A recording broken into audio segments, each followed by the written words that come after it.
ito ay rated SPG, striktong patnubay at gabay ng magulang ang kailangan. Kahit ano ngang gawin ni Olga na plano laban kay Tanggol ay nauuwi sa kapalpakan. Si Marites na nga lang ang kanyang papatayin ay natakasan pa siya nito. At nalaman pa ni Marites na si Beng mismo ang nagpadukot sa kanya at Olga ang totoo nitong pangalan. Pero hindi lang ito ang sikreto na matutuklasan ni Marites dahil malalaman niya ring buhay si Ramon Montenegro na siyang gumahasa sa kanya noon. Hindi makapaniwala si Marites na sa kakatakbo niya para matakasan si Olga ay mapapadpad siya kay Ramon. Mas lalo tuloy siyang nawala ng pag-asang mabuhay dahil alam niyang napakasamang tao ni Ramon.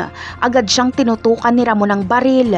Pero mapapansin ni Ramon na takot si Marites at tila pamilyar ito sa kanya kaya ibababa niya ang kanyang baril. Hindi magagawa ni Marites na magsinungaling kay Ramon kapag tinanong siya nito kung sino siya dahil sa tindi ng takot na kanyang nararamdaman. At dito ay malalaman ni Ramon na ang babaeng kaharap niya ay ang nanay ng anak niyang si Tanggol. Bagamat takot na takot si Marites kay Ramon, pero si Ramon ang magliligtas sa kanya. Dahil kapag dumating ang mga tauhan ni Olga ay si Ramon ang kanilang makakalaban.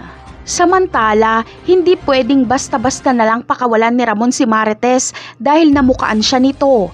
Baka magsumbong kasi si Marites sa asawa nitong pulis na buhay pa si Ramon. Pero hindi rin naman kayang patayin ni Ramon ang nanay ng anak niyang si Tanggol. Kaya ang tanging magagawa na lang ni Ramon ay isama niya si Marites sa mansyon at sasabihin niyang nandoon si Tanggol. Ano kaya ang magiging reaksyon ni David kapag sa pag-uwi ni Ramon ay kasama nito si Marites? Yan ang aabangan natin sa mga susunod na episode. Paalam!